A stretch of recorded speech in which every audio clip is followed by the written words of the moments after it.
X, SQL 인젝션 하면은 그 뭐야 샵 1 따옴표 1 5월인가? 아무튼 뭐 요거 있잖아요. 요거 이거를 무조건 써주신다 돼. 이거 이게 핵심 키워드입니다. 이거 무조건 꼭 써주시고 그리고 이런 거 할 때 OWASP 탑10 뭐 이런 거 좀 언급해 주시고 OWASP 탑10의 주음이 뭐예요? 저밤 인비보 컴식 데로스 그러면 인젝션이 어디 있어? 접, 암, 인 있잖아요. 인이 인젝션이잖아요. 그런 거 같이 연결 지어가지고 리드문에다가 OWASP 탑10의 SQL 인젝션에 대한 개념 이렇게 리드문 써주면 한 1점이라도 더 주지 않을까? 채점한 사람이? 그러면은 SQL 인젝션에 대해서 설명을 하라고 했어. 그럼 3단락에 뭐 써야 돼? 대응 방안. 공식. 보안 공격이 나오면 3단락은 대응 방안. 대응 방안을 왜 이렇게 안 쓰는 사람이 많아요? 그리고 SQL 인젝션 하면은 대응 방안으로 반드시 나와야 될 게 뭐 있어요? 반드시 써야 되는 거. 프리페어 스테이트먼트랑 정적 쿼리. 이거 두 개 무조건 써야지. 뭐 예를 들어서 웹 어플리케이션 방화벽을 도입한다. 뭐 접근 통제를 한다. 이러면은 물론 틀린 소리는 아니야. 맞는 소리야. 근데 점수를 주겠어요? 그게 웹 어플리케이션 방화벽이 적용 안 되는 데가 어딨어? 다 되지. 그런데 이 SQL이라는 거에 특화돼 갖고 대응할 수 있는 게 프리페어 스테이트먼트랑 동적 쿼리니까 그런 것들을 꼭 써줘야 딱 이 토픽에 맞게끔 가는 거잖아요, 느낌이. 그러니까 그런 것들 잘 해주시고 엘백 모델과 HRU 모델. 이거는 격자 기반, 이건 뭐 행렬 기반이라고 하는데 그냥 이거 왜 넣냐면은 나중에 혹시나 접근 제어에 관해서 문제가 나왔을 때 강글로 이런 거 써주시라고 문제 냈으니까 한번 봐주세요. 어떤 내용인지. TPM, 그 TPM 우리가 요게 기출이기도 하지만 TPM이 우리 어디서 써요? 이거 TPM. IoT 대응 방안에다가 TPM을 쓰잖아요. 그러니까 이게 TPM이 뭐구나. T2랑 뭐가 조금 다르구나. 이런 거 한번 좀 보시라고 문제 냈고 그리고 스마트 팩토리의 보안 위협과 대응 방안. 이러면은 목차를 어떻게 잡아야 돼? 제일 무난한 거 스마트 팩토리의 개념 1달러, 보안 위협 2달러, 대응 방안 3달러. 이렇게 가는 게 제일 무난할 거고 그 와중에 내가 조금 잘 알아. 뭐 어떤 측면, 뭐 디바이스 측면, 그러니까 뭐 IT 측면, 나 OT 측면, 대응 방안, 다 IT 측면, 나 OT 측면. 뭐 이렇게 써주면은 제일 좋을 것 같습니다. 그래서 스마트 팩토리 하면 뭐예요? 결국에는 스마트 팩토리는 다 IoT잖아. IoT와 관련된 키워드를 써줘야죠. 여기다가 디도스, 당연히 디도스 맞아. 근데 제가 그랬잖아요. 디도스 말고 여기서는 뭐라고 써줘야 된다. 미라이 분넷, 퍽스넷 이런 조금 여기에 스마트 팩토리 느낌 나게끔 써줘야 점수를 잘 받을 수 있다. 그리고 3단락에는 공식 뭐 써줘야 돼? 서류 62443 이거 참조 모델을 고려해서 써야 된다.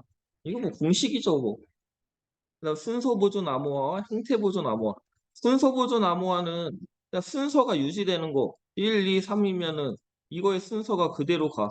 대신에 뭐 A, B, C 뭐 이렇게 바꿔야 되는 거고 형태 보존 암호화는 1, 2, 3이 그대로 뭐 3, 2, 1이 되는 거니까 당연히 순서가 바뀌어야겠죠.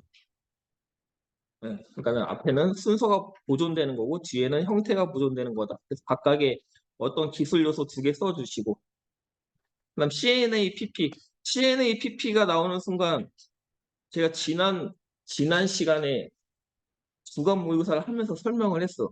제가 이용규님이 뭐였죠? 클라우드 네이티브 어플리케이션을 쓰라고 했는데 그 네 가지 요 그림에다가 15팩터에다가 3조 모델까지 써갖고 7.1점을 줬다고 얘기를 했어. 그래서 이 15팩터를 외워놓으면은 꼭 15팩터가 아니래도 클라우드 네이티브와 관련된 데에다가 가져다가 쓰면 되고, 이 클라우드 네이티브 참조 모델에 대해서 공부를 해놓으면은 클라우드 네이티브에 관련된 어떤 게 나와도 갖다 써도 된다. 하지만 오늘 이 답안의 3단락에다가 15팩터라던가 이 참조 모델을 언급하신 분이 단 한 명도 없어. 그나마 한 분이 이 뭐 클라우드 네이티브 어플리케이션을 언급을 했는데, 그건 좀 약한 것 같아. 그러니까 이런 것들 공부를 15개를 일주일 동안 까먹으신 건가? 써야 되는 건 알겠지만 기억이 안 나고 못 쓰신 거겠죠, 일주일 만에. 이런 거는 좀 관련된 토픽을 같이 좀 끌어와서 써주시면 좋을 것 같습니다. 요거는 뭐 넘어가고, 대상자, 자율, ISP IDC 1,500원 이상인 자중 상급종합병원 1만 명, 100억 원 이상, 100만 명 이상. 이건 진짜 너무 지겹게 얘기해서 넘어가고, 그래서 16, 64, 21개. 이런 것도 개수도 같이 써주세요. 그 앞에 구분자에다가 이렇게만 쓰지 말고 여기다가 가로치고 16개, 여기다가 64개, 여기다 21개 이렇게 써주면 조금이라도 점수 받을 수 있잖아요. SQL 인젝션 하면 이거 써야지 무조건. 그냥 이거만 써놔도 점수 줍니다 무조건. 이거 쓰시고 대응 방안에 스토어드 프리시저, 이거 프리페어 스테이트먼트, 정적 처리 이런 것 좀 꼭 써주시고, 유형으로는 이런 게 있다. 유형을 알아두면 3단표 만들기가 쉽겠죠. 이렇게 해갖고 여기다가 유형 하나 둘, 공격 방법 하나 둘 이렇게 쓰면 되니까, 유형을 모르면은 3단표 여기 구분자를 짓기가 어려우니까. 그다음에 L백과 HR. L백은 그냥 이 주체에 부여된 인가 등급과 객체에 부여된 보안 등급을 적용한 접근 통제 결정 모델이다. 그냥 격자 기반이다라고 써주시면 될 것 같습니다. 요거 이해하려고 하지 마시고, 요 심플 시큐리티, 이거 뭐야? 리베럴, 스트릭트 이렇게 3개 외워가지고 그냥 써주세요. 이거 이해하려고 하는 순간 한나절 갑니다. 그 다음에 HRU는 행렬 기반 모델이다. 그래서 서브젝트와 이 스테이트 트랜지션 이렇게 구성되어 있고, 무결성을 다루는 접근 통제 모델이다. 이렇게 써주시면 좋을 것 같습니다. 근데 이거 키워드를 쓰셨던데 한 분? 와, 이걸 어떻게 공부를 다 해놨지? 기필반이 이거를 공부를 다 해놨어. 와, 대단해. 그다음 TPM 이거 그냥 너무 자세하게 보려고 하지 마시고 정의 정도만. 키와 패스워드랑 디지털 인증서를 저장하고 암호화 작업을 수행하도록 설계된 암호화 프로세서다. 그냥 보안이 강화된 암호화 프로세서다. 요 정도까지만 이해해 주세요. ECC가 나왔네. ECC는 뭐죠? 무슨 암호 알고리즘? ECC? 타원곡선. 타원곡선 하면은 뭐야? 뭘로 연결해야 돼? 타원곡선. 영지식 증명. 약간 이렇게 아닌가? 맞죠, 맞죠? 암호 알고리즘은 ECC와 샤2. 뭐 이렇게 쓰는구나. 요 정도 이해하시면 될 것 같습니다. TPM.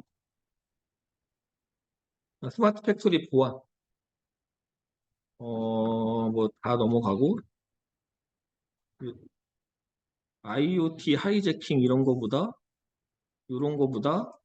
퍼크넷, 미라이 분넷이 날 것 같고, 차라리 디캐핑, 마이크로 프로빙, 부채널 공격 이런 내용 써주시고, 이런 거 봐봐요. 요런 거. 이런 거 100개 써놔봤자 점수 안 줍니다. 이런 건. 그런 거 써주시고, 보안 요구사항. 요거 여기 있는 거 100개 쓰는 거보다 암호 연산 이렇게 쓰지 말고 뭐라고 써야 돼? 네? TPM? 아니, 그럼 좀 그렇고 암호 알고리즘. 암호 알고리즘이라고 쓰지 말고 뭐라고 써야 돼? 화이트, LEA 이렇게 써줘야죠. 그리고 아까 얘기하셨던 TE, TPM 이런 거 써주시고 이거 이렇게 답을 쓰고 나오는 순간 와 나는 진짜 잘 썼어. 이번에 합격할 거야. 라고 생각하겠지만 떨어지는 거죠. 마지막은 퍼듀 62443 쓰시면 되고 순서 보존 암호화는 어, 어, 어, 이거 키워드 뭐였더라? 이거 두 개 키워드 뭐죠? 뭐야 없어 키워드가. 이 두 개 키워드 뭐죠? 이거 순서 보존? 프리픽스랑 뭐지? 하이스텝? 그두 개 써줘야 되고 형태 보존 암호화는 간도 증가랑 뭐지? 네? 노이즈. 그 두 개 써주셔야죠. 이런 거에다가 정의, 개념도 특징 이렇게 쓰시는 분이 있는데 이런 거 특징 쓰면 안 됩니다. 무조건 기술 요소. 어떻게 이게 가능한 거다. 이렇게 아까 프리픽스, 히스텔 그 두 개를 이용해서 가능한 거고 이거는 노이즈와 단조 증가를 이용해서 가능한 거다. 이렇게. 그래서 마지막은 뭐 비교도 괜찮고 아니면 뭐, 그 뭐죠? 그 뭐지? 이번에 시험 나온 거? 동형 암호를 써주셔도 괜찮고 CNAPP는 클라우드 생태계에서 보안 요거잖아. 클라우드 생태계에서 간소화된 클라우드 통합 보안 아키텍처다. 그래서 제가 그랬잖아요. CSPM 플러스 CWPP 플러스 CIEM을 쓰고 또 IAC 정도 하나 추가적으로 외워놓고 답안 쓰면은 충분하다. 마지막에는 이런 기대 효과보다는 뭐 써야 된다. 뭐 15팩터. 15팩. 만약에 2교 시형에 4단락이다. 그러면 당연히 뭐 재현. 하지만 1교 시형에 3단락이다. 15팩터 또는 참조 모델.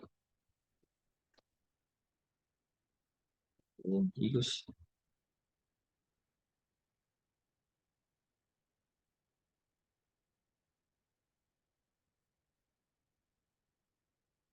이 문제가 제가 그 132회 때 합격하는데 가장 큰 영향을 준 이게 몇 점이었더라? 이게 52점 받았나 이 문제로? 그러니까 요런 거에 약간 이런 거에 약간 이제 뭐라 해야 될까? 답을 쓰는 노하우인데 여기서 보안 기술을 물어봤잖아요. 보안 기술 세 가지를. 그럼 이 사람은 세 가지를 쓴 사람을 점수를 잘 줄까? 여, 6개를 쓴 사람을 점수를 잘 줄까? 과연 뭐를 더 점수를 많이 줄까? 6개를 세 가지를 쓰라고 했는데 그냥 밑도 끝도 없이 아무 이유 없이 6개를 썼어. 그러면은 너 3개만 쓰라고 했는데 왜 6개 써? 뭐 요럴 수 있잖아요. 기분 나빠할 수 있잖아. 그래서 저는 답을 어떻게 썼냐? 측면을 나눠갖고 측면에 따라서 세 가지씩 이렇게 썼습니다. 그래가지고 점수가 잘 나온 것 같은데 느낌이. 그래서 이거는 정말 측면을 나누기가 쉬워. AIoT야. 제가 저번에도 설명했어. 이거 측면을 가하다. 뭐라고 나누는 게 제일 좋을까? 측면. 보안의 취약점. 뭐 디바이스 측면, 소프트웨어 측면 나눌 수 있어. 하지만 저는 그냥 쉽게 AI 측면과 IoT 측면의 보안 취약점. 그러면은 이렇게 목차를 나눴어. 그러면 이 IoT에 대한 보안 취약점을 뭐라고 썼을까? 아까 썼던 스마트 팩토리의 보안 취약점 그대로 쓴 거예요, 그냥. 마이크로 프로빙, 딥캐핑, 두채널 공격, 취약한 알고리즘. 이렇게 쓰는 거죠, 똑같이. 스마트 팩토리가 IoT고, IoT의 보안 취약점이 똑같은 내용이니까. 그럼 AI의 보안 취약점은 과연 뭐라고 썼을까? 우리 적대적 공격 네 가지 아는 거 있잖아. 그거 쓰고, 그 다음에 뭐, 약간 조금 AI스러운 거 한두 개 넣어주고, 그러면은 디바이스의 보안 기술 세 가지라고 했어. 근데 그냥 저는 그냥 AI 측면의 보안 기술 세 가지, 나 IoT 측면의 보안 기술 세 가지. 이렇게 해갖고 여기다가 뭐 TPM 막 쭉쭉 쓰다가 세 가지 쓰고 나서 이제 너가 세 개만 쓰라고 했으니까 나머지는 강글에다가 나 더하라 강글에다가. 근데 너가 세 개만 물어봐서 나는 세 개까지만 쓰는 거야 하고서 이렇게 강글에다가 써도 돼. 이렇게 쓰시면 됩니다. 답을 쓸 때. 그리고 마지막은 4단락엔 당연히 재현을 써야겠죠. 답 오차는 그렇게 가져가시면 될 것 같고. 그리고 이거는 AIoT의 개념을 물어봤으니까 1달러, 2달러, 3달러 요렇게 묵착하는 게 제일 무난. 뭐. 그래서 개념이니까 개념만 쓰긴 뭐하니까 개념 및 특징 또는 개념 및 뭐 등장 배경 뭐 이런 거 쓰면 되겠죠. 근데 여기서 만약에 내가 특징을 쓸 거야. 이것도 답을 쓰는 노하우. 특징을 쓸 거면 어떤 특징을 써주는 게 좋을까? 뭐 IoT 기술은 뭐 스마트 팩토리에 적용이 가능하다. 뭐 4차 산업 시대를 이끌어갈 기술이다. 이런 내용 쓰는 게 좋을까요? 어떤 내용을 쓰는 게 좋을까? 논리적 흐름이 보안의 취약점이야. 그러면 AIoT의 개념 및 특징으로 해갖고 특징에다가 저전력 환경에서의 어떤 돌아가야 된다. 그리고 암호화 알고리즘이 조금 취약할 수밖에 없다. 이런 특징을 언급해주고 그 다음에 보안 취약점에서 그런 것들에 대해서 연결지어서 써주면 얼마나 좋아 답을 쓸 때. 물론 그러니까 이런 것들을 평소에 고민을 좀 하셔야 됩니다. 평소에 내가 이렇게 문제가 나오면 답을 어떻게 쓸까? 그리고 내가 알고 있는 지식을 어떻게 적용시킬 것인가? 그렇다고 독서실에 앉아갖고 이거 고민하고 있으면 안 되죠. 독서실에선 뭐 해야 돼? 독서실에선 암기장 돌려야지 그냥 무조건. 암기장 돌리고 이런 건 언제 한다? 출퇴근 시간에 지하철 같은 데서 한번 보고 어떻게 써야 되지? 이렇게 고민하고 그러니까는 암기는 독서실에서 집중해서 하고 이런 목차 잡기는 평소에 지하철 같은 데서 하다가 제가 진짜 뭐라 해야 될까? 지하철을 일주일이면은 한 3번을 맨날 지나쳤어. 제대로 못 내리고. 맨날 딴 생각하다. 맨날 반대로 지하철 타 그리고. 그러니까 거의 그러니까 진짜 그거에 빠져 살아야 됩니다, 진짜. 그러면 꿈에서도 나와, 꿈에서도. 그러다가 꿈에서 나오다가 어느 순간 자고 일어났는데 머리가 맑아진 느낌이 들거든요. 그러면 점프업 한 거야, 한 단계 점프업. 금방 거기서 개념에서 특징에서 보안 취약점을 좀 언급해주고 다음으로 넘어가라고 하셨잖아요. 근데 원래 AIoT 개념이 10가지 다른 것도 많은데 그래서 골라서 보안 취약점이랑 연관이 될 만한 애들만 골라서 이렇게 그렇죠. 되게 한다는 거죠. 그렇죠. 그렇게 써주는 게 좋지. 아니, 문제의 흐름이 있잖아. 아니, 봐봐. AIoT의 개념을 물어보고 취약점을 물어봤어. 취약점이 있으니까 이걸 어떻게 할 거야? 이렇게 물어본 거잖아요, 문제가. 여기서부터 이제 그 물어본 거에 맞게끔 가주면 좋겠죠. 그다음 암호학적 해시 함수. 이거는 진짜 다 잘 쓰신 것 같아요. 개념 잘 쓰셨고 특징에다가 그 뭐 압축성, 단방향성, 역상 저항성, 충돌 저항성 그리고 이렇게 해서 개념도로 여기다가 잘 그림까지 잘 그려주셨고 뭐 이거는 뭐 다들 잘 쓰셔가지고 그다음에 암호학적 해시 함수의 종류. 여기서도 이제 뭐 저희끼리니까 김재 김재원 예비기술사님의 답안 스타일 이거 뭐라고 하는 거 아닙니다. 암호학적 해시 함수의 종류의 유형 이렇게 해갖고 뭐 이렇게 유형 좀 나눠주고 밑에다가 암호학적 해시 함수의 상세 해가지고 요렇게 쓰시는 게 스타일 그렇죠? 근데 뭐 나쁘지 않습니다. 근데 이제 저 같은 경우는 이 암호학적 해시 함수의 종류가 2개밖에 없잖아요. MAC, MDC밖에 없잖아요. 만약에 암호학적 해시 함수의 종류가 3가지였어. 그러면은 이렇게 답을 쓸 수 없지만 이게 두 가지라는 걸 알아.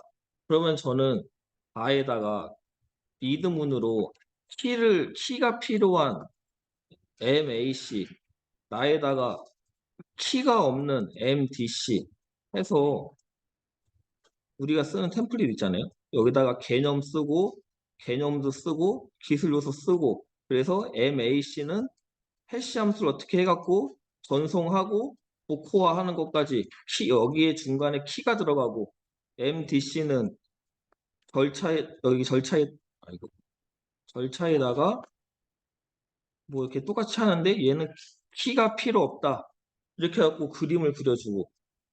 자, 또 어떤 사람은 MAC의 전송 과정에 대한 개념도랑 MDC에 대한 전송 과정과 복호화의 과정을 그려줬어. 어떤 사람은 그냥 가에다가 뭐 해시 함수에 유형해서 여기 MAC, MDC가 있고 여기는 키가 뭐 필요하고 여기는 키가 필요 없다. 요 정도 쓰고 나에다가 표로 MAC에는 뭐 HMAC, 네스트드 맥, CMAC이 있고 MDC에는 샤랑 뭐 MD5가 있다. 이렇게 답을 쓴 사람이랑 누가 고득점을 받겠어요? 진짜 뭐라 하는 거 아닙니다. 이렇게 써야 점수를 받을 수 있죠. 왜냐면은 일단 절차를 그림으로 보여줬다는 것만으로도 생각해봐. 이중 서명의 절차 그림으로 그릴 수 있는 사람 여기. 이중 서명의 절차를. 이 전자 서명, 전자 봉투 이거는 전송 과정과 복호화 과정을 그림으로 그려주는 게 핵심입니다. 그러니까 MAC, MDC도 마찬가지야. 이 그림을 그려줘야 돼. 그러니까 내가 이 그림을 어떻게 그릴까라고 생각을 하면은 목차가 다, 유형, 나 이렇게 목차를 나누는 순간 그림을 못 그려. 이런 거 다 고민하면서 써야 돼요, 답을. 나는 이 그림을 그려야 될 건데 어떻게 템플릿을 어떻게 짜야지 이 그림을 그릴 수 있을까? 이런 고민을 같이 하면서 답을 써야 되는 거예요. 그러니까 딱 답안지를 받았을 때 암호학적 해시 함수의 종류로는 MAC와 MDC가 있고 MAC에 뭐가 있었더라? CMAC은 기억이 나는데 나머진 기억이 안 나. 막 키워드만 계속 생각하고 있어. 그러다가 딱 시작하면은 이제 그러면 목차가 꼬이기 시작하는 거죠. MAC랑 MDC가 있으니까 그거에 대한 개념도를 그려야 되니까 가나로 나눠야겠다. 이렇게 하면 좋겠죠. 마찬가지로 암호학적 해시 함수의 안정성 강화 방안. 우리가 알고 있는 대표적인 거 몇 개예요? 두 개. 솔트랑 키 스트레칭 두 개잖아요. 그럼 이거 답을 어떻게 쓰는 게 좋겠어? 예를 들어 또 우리가 알고 있는 거 있잖아요. 브루트 포스 어택과 레인보우 어택이 있어가지고 해시 함수에서 솔트랑 키 스트레칭으로 대응한다. 가에다가 이 그림 그리고 나에다가 각각을 3단표로 쓰는 사람과 가, 솔트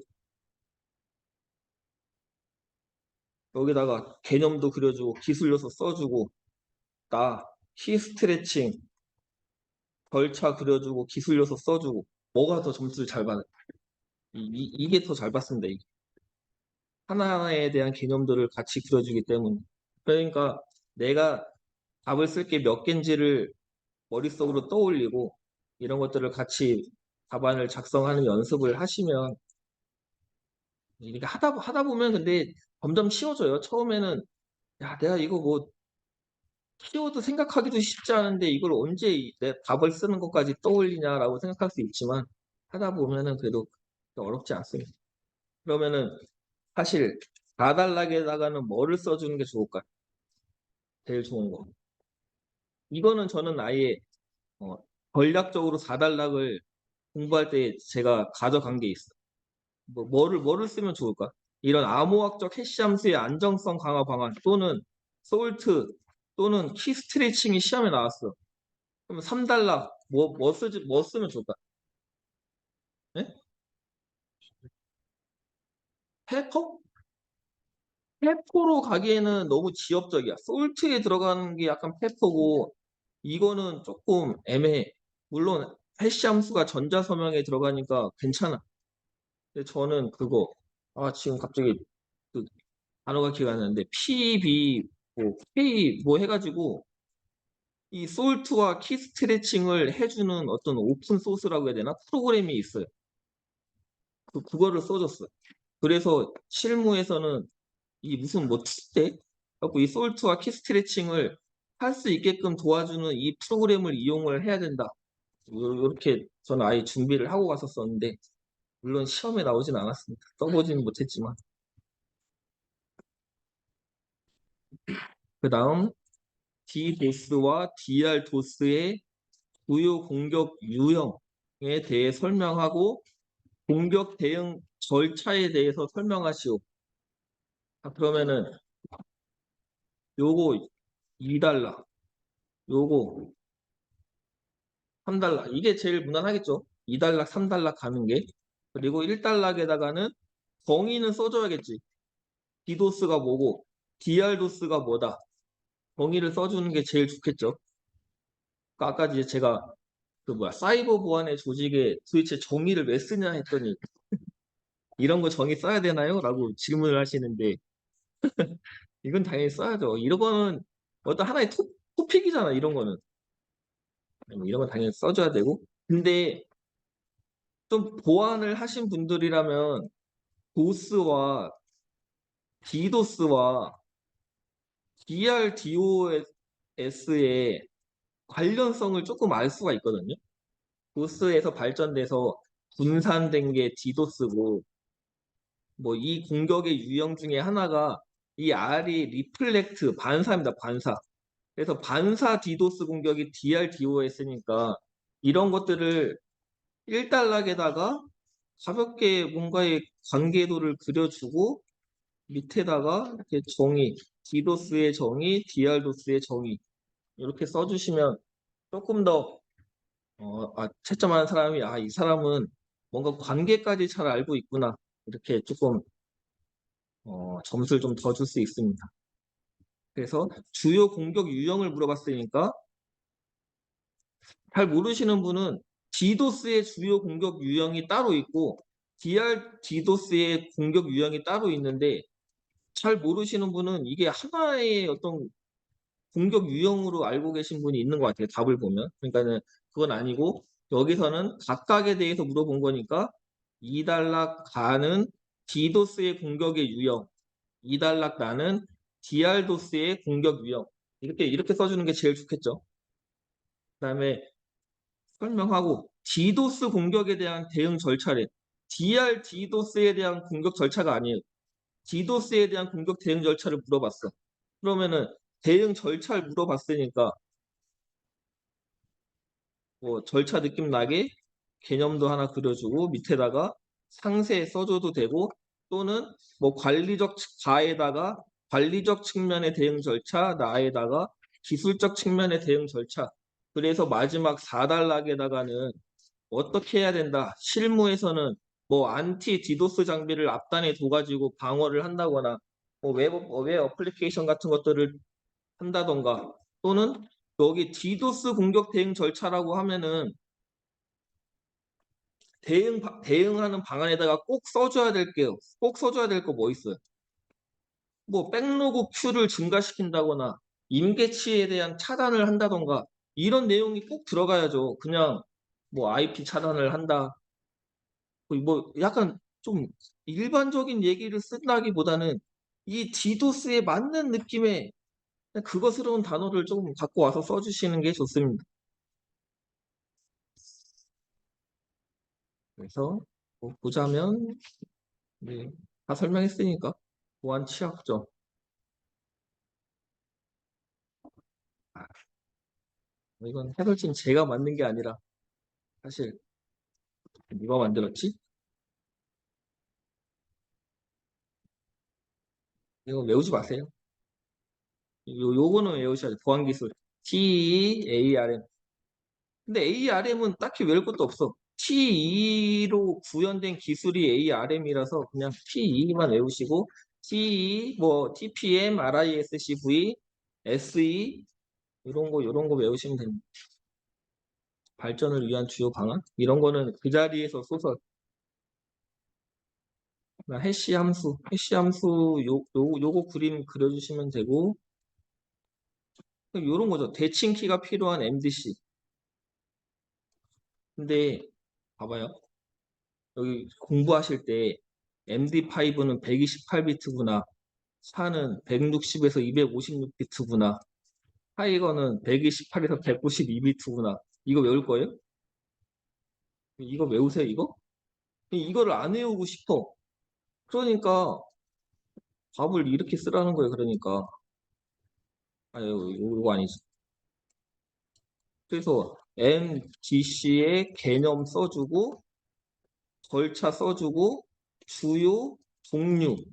그래서 여기다가 MD5, 차, 이렇게 써주면은 이 뒤에다가는 아무 소리나 써도 여기 안 읽으니까 이렇게 만약에 표를 그리게 되는 순간 출력 비트 수가 핵심이 되잖아. 3단표의 가운데가 핵심이니까. 그럼 이거 외워야 돼요, 그러면. 이렇게 공부하면 안 된다는 거죠. 그리고 이것도 MAC. 이것도 이거 언제 외우고 있을까, 이거를. 그냥 우리는, 요런 종류만 있다고 암기를 하고, MAC는 그냥 키가 필요 없으니까 어떤 메시지를 해시 함수를 이용해서 MD5를 만들어내면 전송해가지고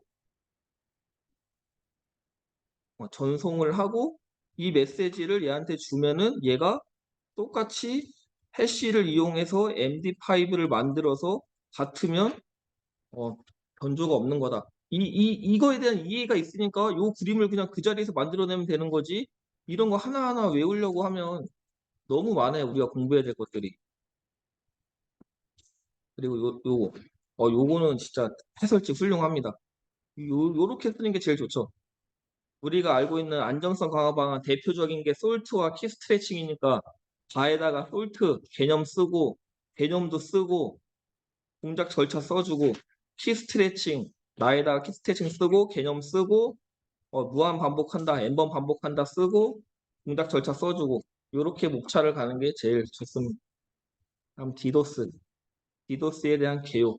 요렇게 써주면 당연히 뭐 나쁘진 않지만 우리는 이 그림 위에다가 이렇게 박스 쳐갖고 여기다가 보스와 디도스와 디알도스의 관계를 하나를 그려주면 답안이 이제 사는 거죠. 그냥 쓰는 것보다.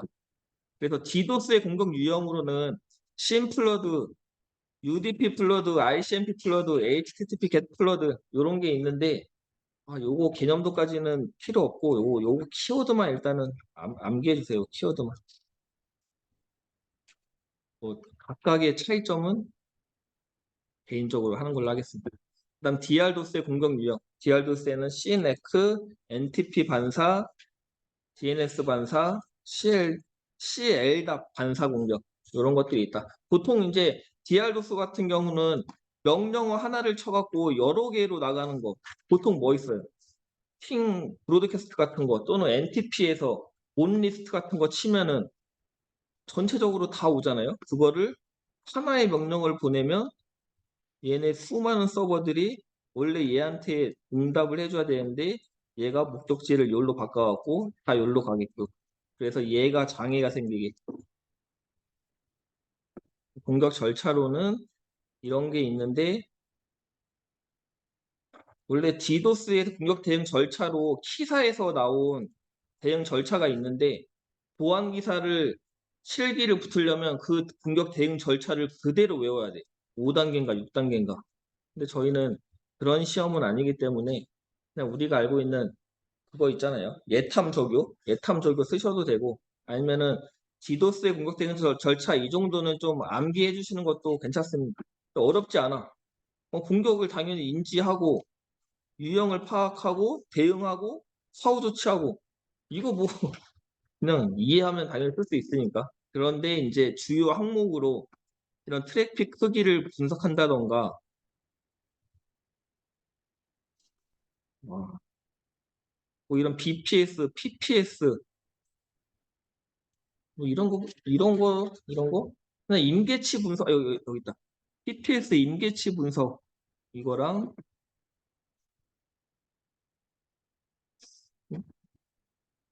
몇 가지 그냥 조금 요 느낌 디도스 느낌 사는 거 몇 가지만 가져가시면 좋을 것 같고 요 마지막엔 이런 거 써주면 괜찮겠죠. 만약에 내가 진짜 기업에서 보안 담당자야.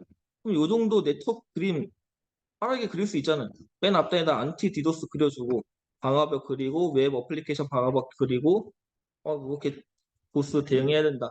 네트워크적으로. 그럼 여기다가 뭐냐 로드 밸런스 하나 갖다 그려주고 그러면 되죠. 일단은 여기까지 하고 기성기 수사님이 해설하고 그 다음에 타 심화반 주모 그동안 뭐 나왔는지 한번 보고서 멘토링하고 좀 일찍 한 6시 정도에는 마무리하는 걸로 하겠습니다.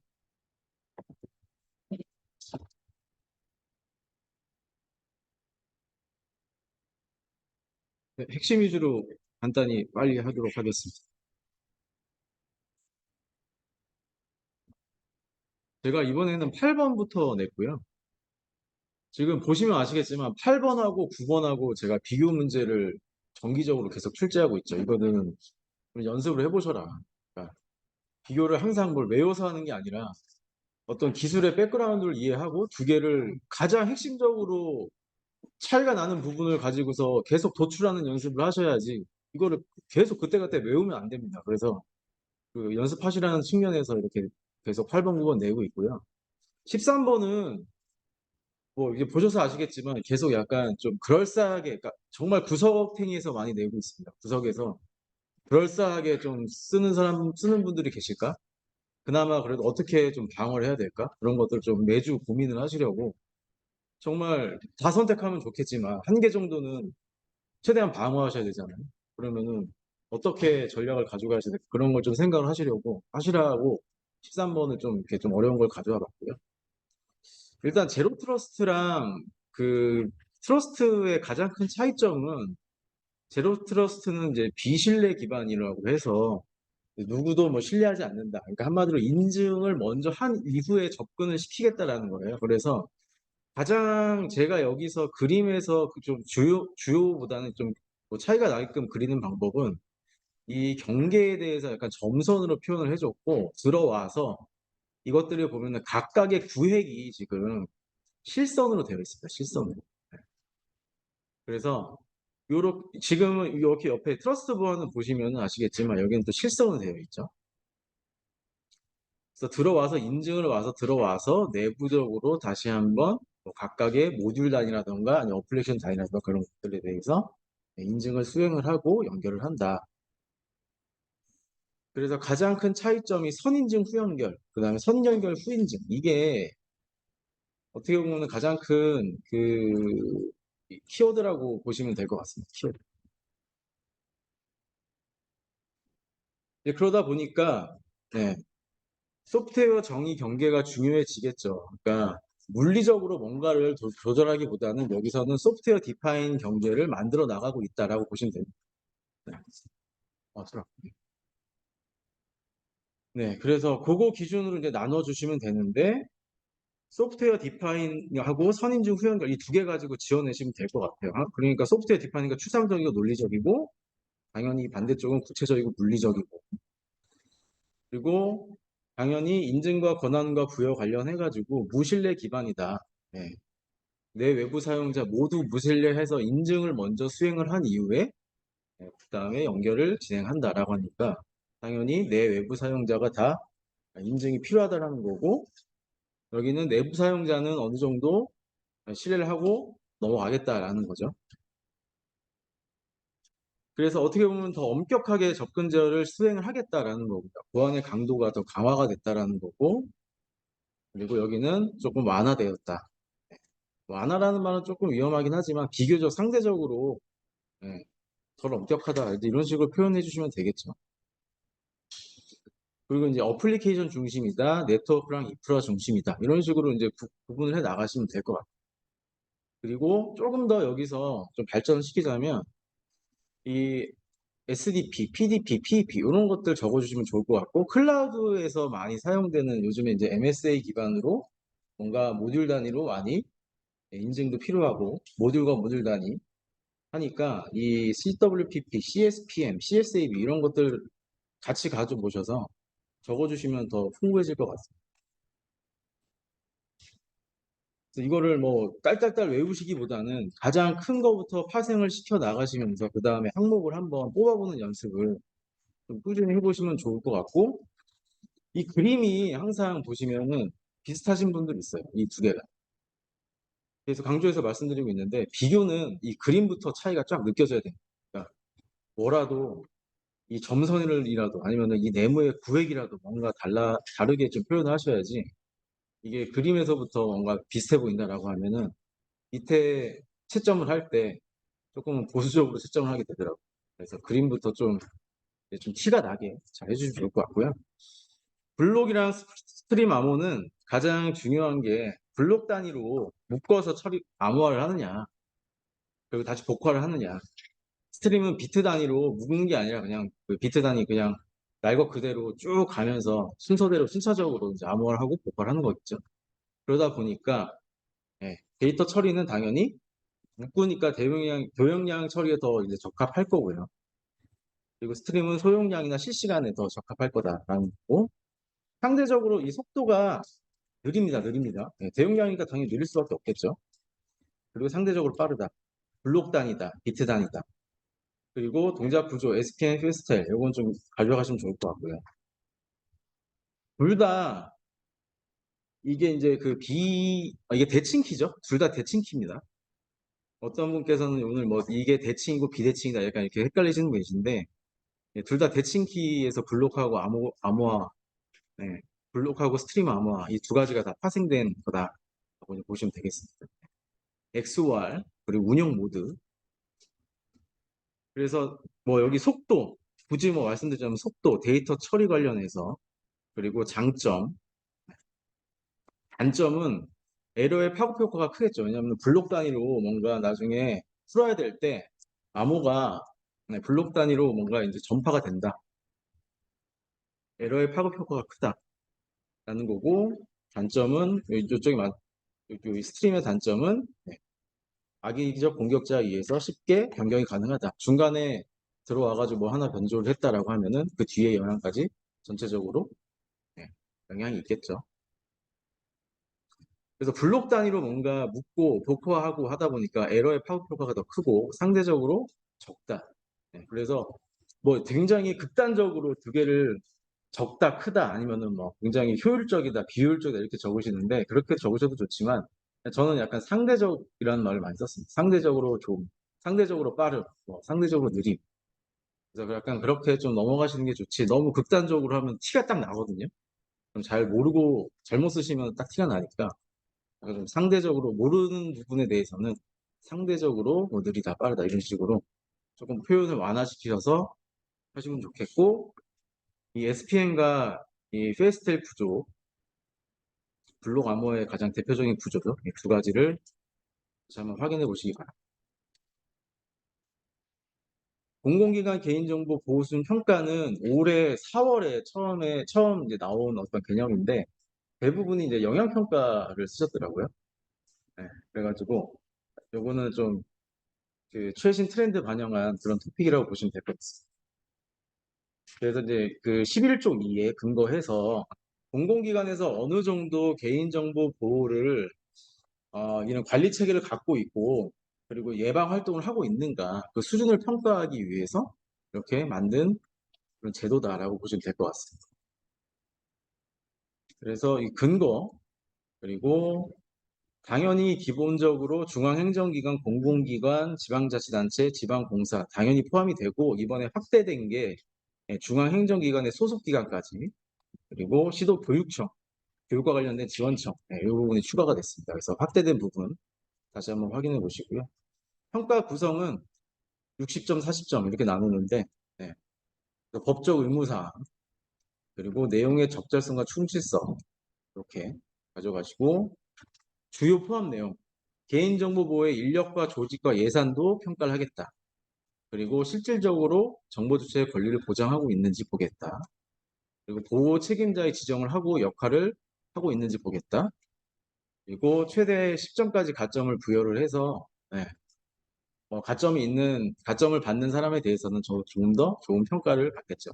또 평가단도 뭐 100명으로 증원을 했고, 그리고 최근에 이제 이런 것들을 조기 안착하기 위해서 설명회도 하고 컨설팅을 하고 있다라는 거고, 평가 지표 이게 중요하겠죠. 그래서 60점 부분, 그리고 40점 부분 보시면 좋을 것 같습니다. 그리고 여기 보시다시피 가점, 감점 이렇게 있죠. 그래서 이게 뭐 저도 신문 기사를 좀 찾아봤는데 이래가지고 페널티를 좀 제대로 주겠다라고 해서 사실 이런 거 잘 못 지키고 하면 뭐 벌금을 부과한다거나 그런 거 없었는데 굉장히 뭐 벌금까지 부과를 하겠다라고 강력하게 의지를 가지고 하는 것 같습니다. 그래서 뭐 강글로 페널티로 벌금까지 부여를 하는 그런 강력하게 추진 의지가 있다라는 식으로 조금 더 봐주시면 될 것 같고 심층평가 항목에서 여기 있죠. 인력 조직 예산 그리고 개인정보 보호 책임자의 지정 및 업무 역할 이런 것들 그리고 정보 주체의 실질적 권리 보장 이런 항목들이 들어가 있다라는 것을 한번 쭉 보셨으면 좋겠습니다. 그래서 정량 지표 43개, 정성 지표 8개, 그리고 기타 지표 이렇게 이루어져 있다라는 것을 다시 한번 강조드립니다. 네, 요거는 뭐 그냥 그 암기형이죠. 10개 암기해 주시면 좋을 것 같고요. 그래도 나는 좀 힘들다라고 하시면은 이 채점을 할 때 채점자가 다 무조건 보겠지만 앞에 한 3개, 뭐 4개에서 5개 정도 맞는가 일단 보거든요. 네. 뒤에는 쓱 넘길 가능성이 있습니다. 그래서 일단 5개 정도만이라도 빡세게 좀 외워주시고 네. 한 개씩 보면은 인젝션 악의적으로 프롬프트를 넣어가지고 쓸데없는 정보를 대답하게끔 하는 거 그리고 샌드박싱 한마디로 외부 시스템하고 내부 시스템하고 격리가 안 돼 있어가지고 뭐 부적절한 호출을 한다거나 그런 것들이고 악의적으로는 정보를 또 삽입한다.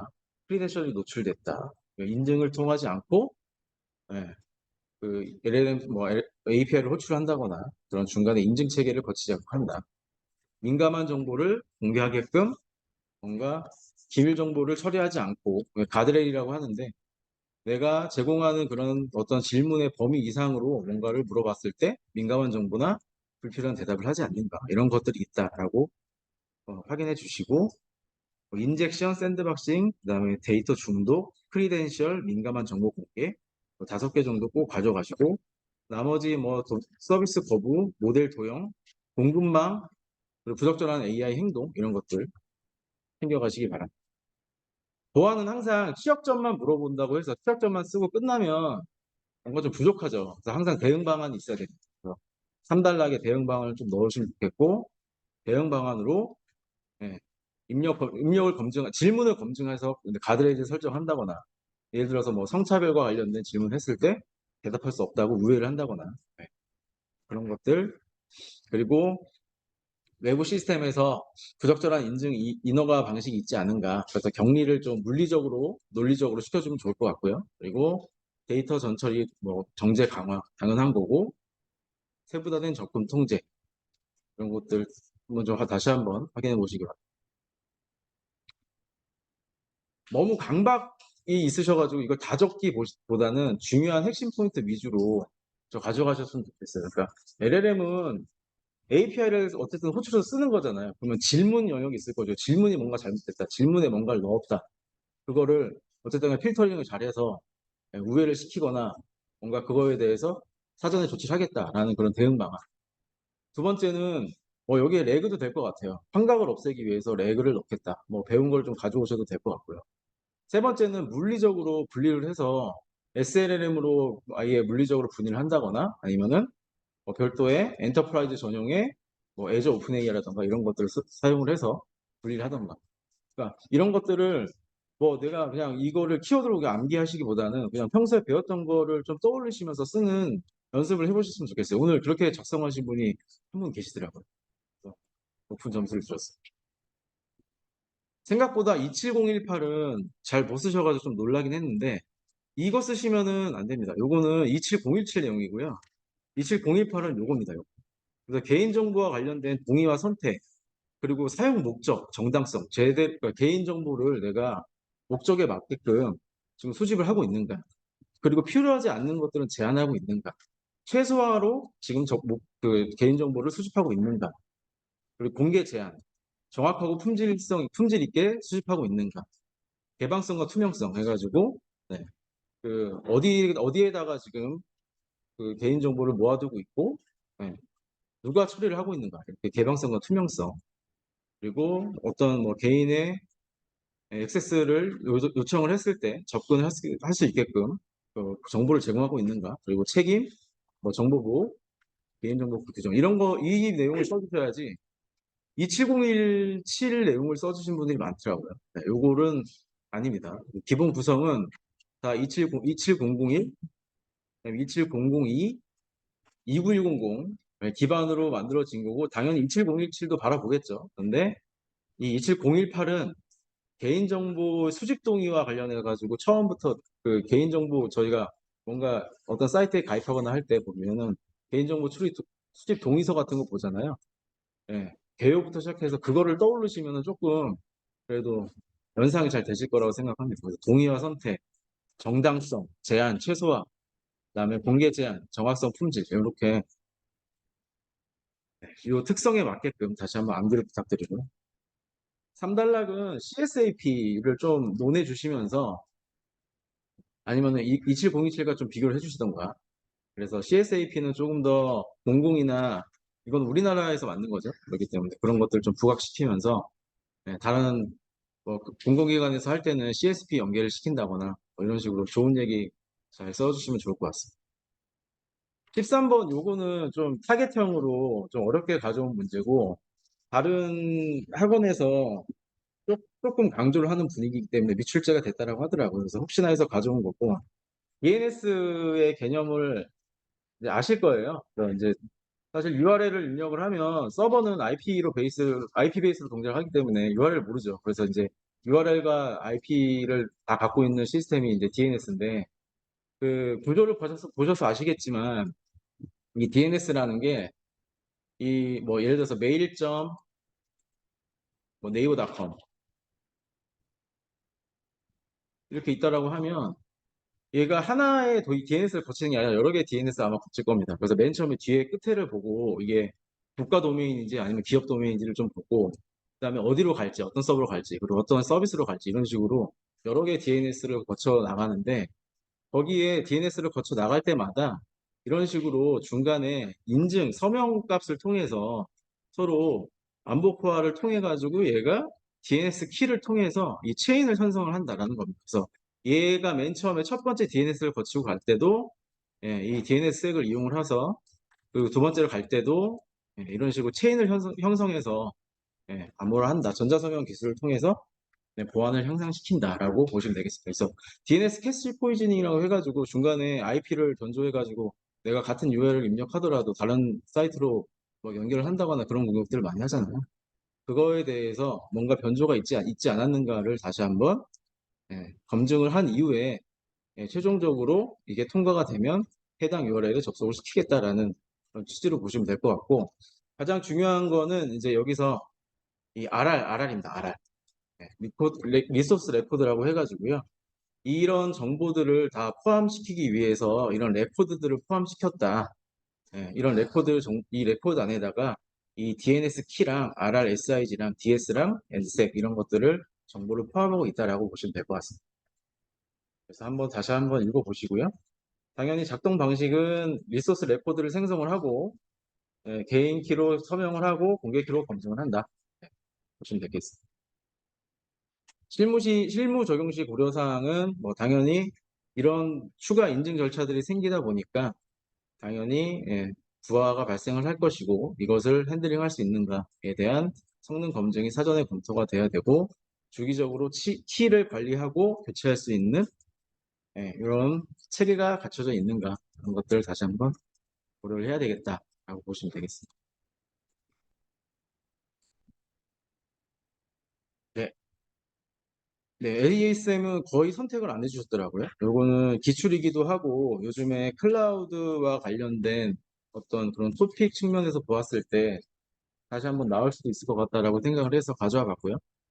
그리고 요거 5번 같은 경우에는 제가 가장 좋아하는 문제 중에 하나입니다. 이거를 전체적으로 다 그냥 방화벽, 웹방화벽, IPS, IDS 이거를 다 쓰는 데도 있고 저희만 하더라도 다 쓰긴 하는데 이게 왜 어떤 구간에서 어떤 특성들이 있기 때문에 각각의 어떤 구간에서 A가 어떤 역할을 하는가 전체적으로 큰 그림을 아는가 이런 문제가 저는 사실 굉장히 저는 좋아하고 이렇게 정보 관리는 좀 이렇게 가야 된다고 생각하고 있는데 어쨌든 이 여러 가지 기술의 차이도 알고, 그리고 전체적으로 이 네 개 기술에 대해서 어떤 구간에 어떻게 쓰이는가까지 파악할 수 있는 그런 문제다라고 보시면 될 것 같습니다. 그리고 마지막에 이 관점 분리하는 문제였는데, 이 도입 시 고려해야 할 사항, 고려 사항은 잘 쓰셨어요. 고려를 하고 나면은 뭔가 그 이후에 고려를만 하고 나서 뭔가를 해결해야 될 거 아니에요.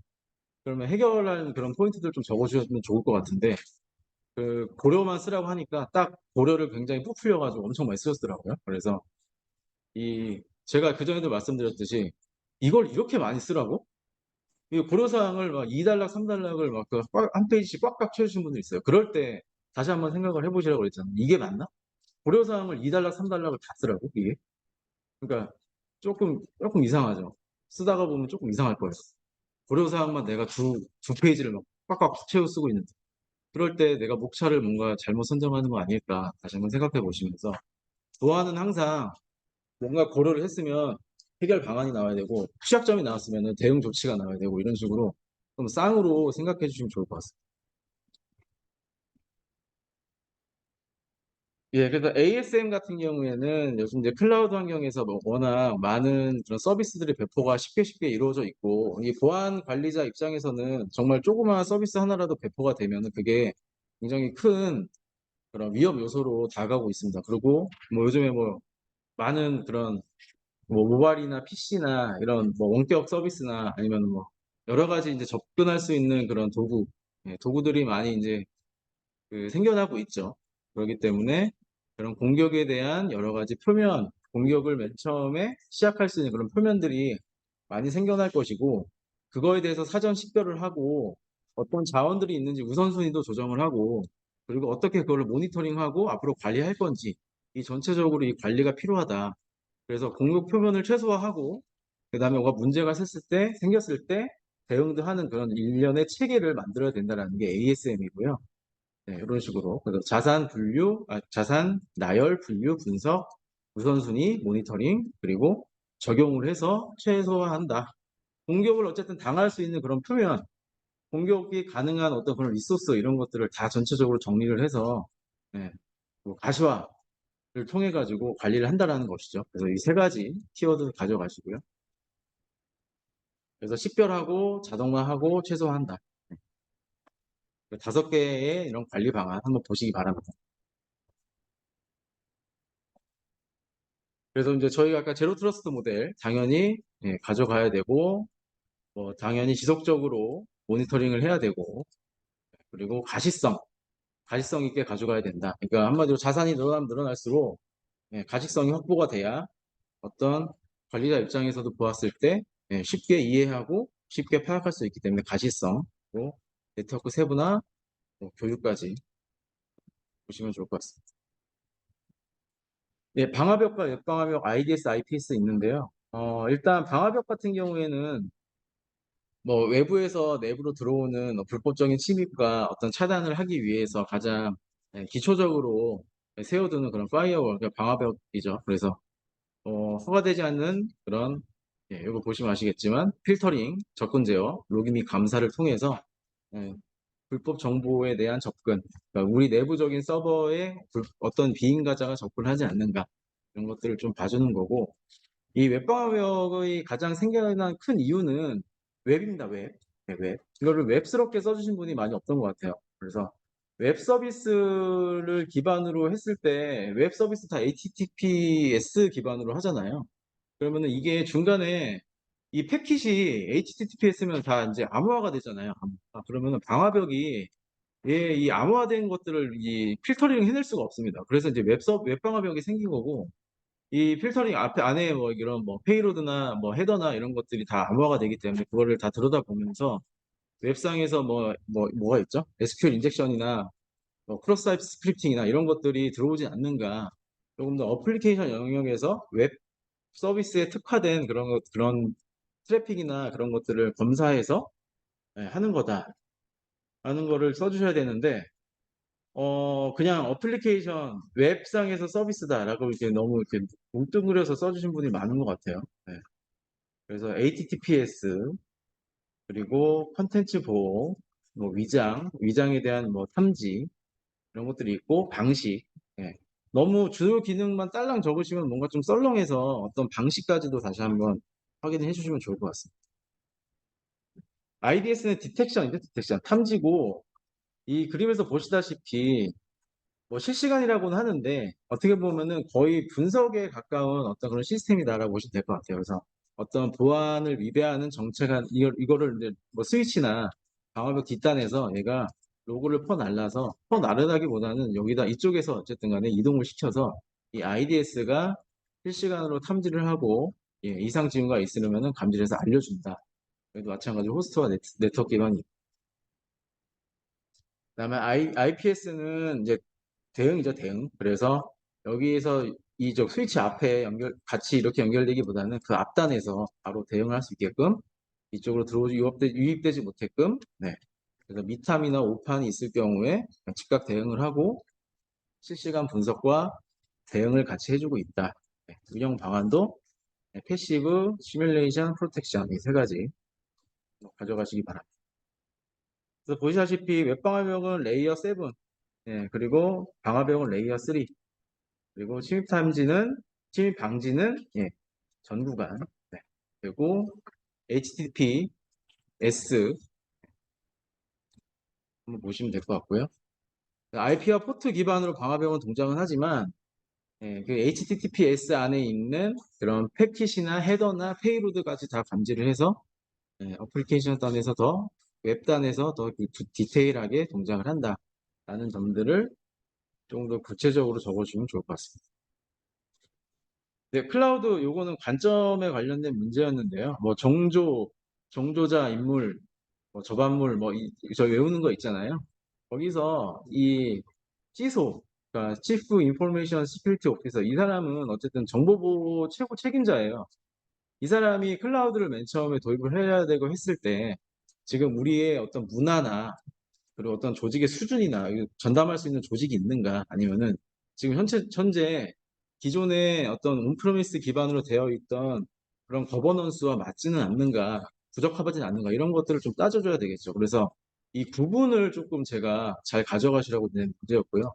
특히나 컴플라이언스 요새 뭐 워낙 많은 법률이나 이런 기준들이 많이 생겨나고 있으니까 이런 거에 있어서 우리가 이제 대응할 수 있는 그런 체계나 절차가 있는가 이런 것들을 좀 따져줘야 되겠죠. 그리고 실무자에는 뭐 네트워크 보안, 데이터 보안, 그다음에 뭐 내대 접근 제한, 그다음에 뭐 물리적 보안 이런 것들 뭐 여러 가지 이제 키워드들이 있긴 한데 조금 더 실무적인 느낌이 나도록 데이터 인증인가 네트워크 뭐 시스템 측면을 보았을 때 여러 가지 이런 구분을 가지고서 다양하게 적어주시면 좋을 것 같아요.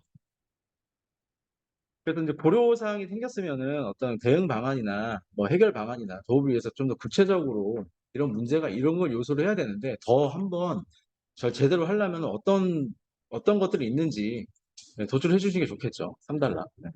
그래서 요즘 이거를 지금 보통 많이 써주신 방향이 CIS, 2달락을 CIS로 쓰시고 그리고 3달락을 이 실무자 이렇게 쓰셨어요. 고려 요소를. 네. 이렇게 하다 보니까 이 고려만 하고 그냥 끝난 거예요. 고려만 하고. 실질적으로 뭘 해야 되는가. 네. 그런 것들이 제대로 안 나온 그런 문제들이 많았습니다. 그렇게 쓰신 분들이 많았거든요. 그래서 요거는 다시 한번 문제가 이렇게 주어지더라도 다시 한번 좀 생각해 보시기 바랍니다. 네, 그래서 뭐 여기 키워드들 알박, MFA, 멀티팩터 인증, 제로 트러스트 들어가도 되고 그다음에 솔루션 도입, 뭐 CSAB 많이 있죠. 이런 것들 잘 가져가셔서 CM, CSPM, SOA, SASE 이런 것들 해야 된다. 고 해주시고 4단락으로 뭐가 좋을까요? 4단락으로 물론 관리자와 이제 실무자가 협동을 해야 된다. 저라면 이렇게 할 것 같아요. 그러니까 이게 관리자도 있고 실무자도 있고 각각 이해하는 게 아니라 관리자도 당연히 어떤 영역이 있을 것이고 그죠? 그리고 실무자도 이제 있을 겁니다. 실무도 있을 건데 저는 그림을 이렇게 그릴 것 같아요. 그래서 어쨌든 여기에 영역이 있을 거다. 뭔가 그레이 영역이 있을 거다라는 거죠. 그레이 영역. 그럼 요거에 대해서는 사실 솔루션이나 어떤 자동화된 어떤 그런 것들이 보완을 해줄 것이다 라고 하면서 얘에 대해서 이 CSPM이나 이런 것들을 좀 언급을 해주면서 사세나 이런 것들 이런 솔루션 기반으로 관리자와 실무자가 정확하게 이 가시화된 어떤 그런 솔루션을 통해서 서로 협력할 수 있는 그런 체계를 구축하는 게 중요하다라고 이제 끝맺음을 딱 내주셔야지 이게 논리적으로 맞잖아요. 그래서 그냥 이 물어본 거에 대해서 열심히 고려사항을 막 쓰다가 그냥 딱 끝나신 분들이 계세요. 조금 그렇다. 그래서 이 문제를 왜 이렇게 냈을까? 출제한 의도는 결론은 관리자금, 실무자금 서로 협력을 잘해서 해야 된다. 그래서 그 안에서 잘하려면은 뭘 더 추가적으로 우리가 생각해야 될까? 솔루션 도입을 하던, 아니면 더 투자를 더 하던, 아니면 뭐 어떤 제도적으로 또 보완을 하던, 아니면 정책적으로 아니면 그 조직을 전담 조직을 더 신설을 하던 뭐 여러 가지 측면들이 있을 텐데 저라면 어쨌든 간에 이렇게 이 두 가지를 다 잘 하기 위해서는 서로 협력적으로 관계가 필요하고 그 중간에 어떤 그레이 영역은 솔루션으로 대체를 하거나 보완을 한다. 이런 식으로 쓸 것 같아요. 사단락을 요즘에 최근에 트렌드상 보시면 아시겠지만 그냥 그 요거는 제가 제가 아는 분 이번에 합격하신 분들 몇 명 조사를 좀 해봤는데 3단락, 4단락 없이는 고득점도 없다. 라고 보시면 될 것 같습니다. 3단락 쓰는 연습을 조금 이제 좀 많이 알려드려야 될 것 같고요. 그리고 이번에 이제 채점 결과를 이제 받아보셔서 아시겠지만 첫 번째 이제 가독성을 좀 강조를 해야 될 것 같아요. 가독성. 그러니까 가독성이 너무 안 좋으신 분들은 그 뭐 그 정상과에서 제가 공부를 했으니까 이제 아시는 분들이 좀 계시는데 가독성 너무 안 좋으신 분들은 정말 키워드가 다 들어있는데도 불구하고 계속 안 붙고 계세요. 근데 그것도 어떤 우리 안에 인사이트가 좀 있는 것 같아요. 그래서 가독성이 안 좋으신 분들은 좀 고민을 하셔야 됩니다. 항상. 글자가 작아지거나 아니면 그림이 뭔가 좀 뭐 그 도형을 좀 작게 그리시는 경우도 있고 약간 시작점 이거는 이제 그 변현우 예비길사님 말씀을 제가 이제 알려드린 방법인데 항상 그림이 일률적이지가 않아요. 시작점. 그러니까 막 이렇게 그리신 분들 있어요. 이렇게 작게 작게. 그게 아니라 항상 그림 이렇게 네모 박스를 6칸짜리 그렸다라고 하면은 우측 상단 첫 번째 점에서부터 네모를 이렇게 꽉 차게 그리셔야지 이 중간에 이런 공간들이 많이 생기게 원을 이렇게 그리시면 안 됩니다. 그러니까 원도 고려를 해서 얘가 여기 끝점에 맞춰가지고 줄이 이제 6칸이 이렇게 있겠죠.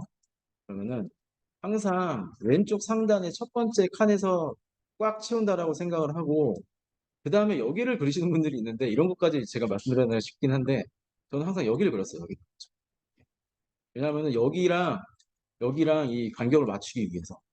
그리고 그 다음에 뭐 원을 그리던 여기다 세모를 그리던 뭘 하면 되는데 이게 생각 없이 그냥 맨 처음에 여기다 그냥 뭘 하나 그려놓고 그다음에 여기를 그려놓고라고 하면은 이게 생각보다 여기 간격 맞추기가 어렵습니다. 그러면 안 그러면 여기랑 여기 간격이 또 틀려지거나. 그래서 그런 것들이 좀 비전문적으로 비전문가스럽게 보이는 경우가 있어요. 그러니까 이거 도식이 중요할 것 같다라는 생각을 많이 했어요. 가독성 관련해서 첫 번째 글자가 조금 안 좋으신 분들은 좀 크게 키우시고 조금 더 신경을 많이 써주셔야 될 것 같고 두 번째는 도식과 관련해 가지고 그 안에 박스 안에서 글자가 깨진다거나 너무 작은 박스를 사용한다거나 아니면 이런 간격을 무시하고 지금 내가 그림을 그리고 있지는 않은지 다시 한번 좀 생각해 주시면 좋을 것 같고 두 번째는 이제 뭐 그 가장 저는 이번에 이 문제 중에서 가장 어떻게 보면 그 채점 결과가 궁금했던 게 하드웨어 규모 산정 있잖아요. 그 수참시를 어떻게 채점을 했을까라고 했는데 수참시를 쓰신 분들도 고득점을 많이 받으신 분들이 계시더라고요. 그거는 사실 앞부분에서 어느 정도 좀 커버가 되고 내가 그럴싸하게 좀 답안을 썼다라고 하면은 히트가 된 것 같습니다. 그리고 첫 번째 답안이나 두 번째 답안에서 뭔가 조금 이제 주는 느낌이 좀 그렇다. 그러면은 수참시를 썼더라도 좀 이제 긁은 느낌이고 대부분 이제 긁히시는 분을 보니까 첫 번째 문제가 이 고득점을 만약에 리드하고 있다라고 하면은 쭉 그 점수를 기준으로 하면서 좀 가는 것 같아요. 그러니까 편차가 막 갑자기 너무 벌어지진 않는데 첫 문제가 예를 들어서 뭐 14점이 나왔다, 14.5가 나왔다 이러면은 그 다음에 15점으로 갑자기 막 크게 빵 터지면서 높이 올라간다거나 그런 추세를 보이지 않는 것 같아요. 그러니까 첫인상이 굉장히 중요할 수 있다 생각보다. 그래서 첫 문제에 공을 많이 좀 들으셔야 될 것 같다는 생각도 잠깐 하긴 했습니다. 뭐 밑줘야 본전이잖아요. 그러니까 어떤 채점자가 또 운에 따라 달라질 수 있겠지만 저는 사실 제가 합격을 할 때도 첫 문제를 굉장히 잘 쓰기 위해서 4페이지를 항상 썼고 그 다음에 조금씩 줄여나가는 방향으로 하긴 했었는데 뭐 한번 참고해 보시기 바랍니다. 그래서 첫인상이 점수를 좀 끌어주는 그런 역할을 하는 것 같다라는 생각도 좀 했었습니다. 네, 여기까지 하고 10분간 쉬시고 4시 조금 넘어서부터 시작하도록 하겠습니다. 네, 수고하셨습니다. 네.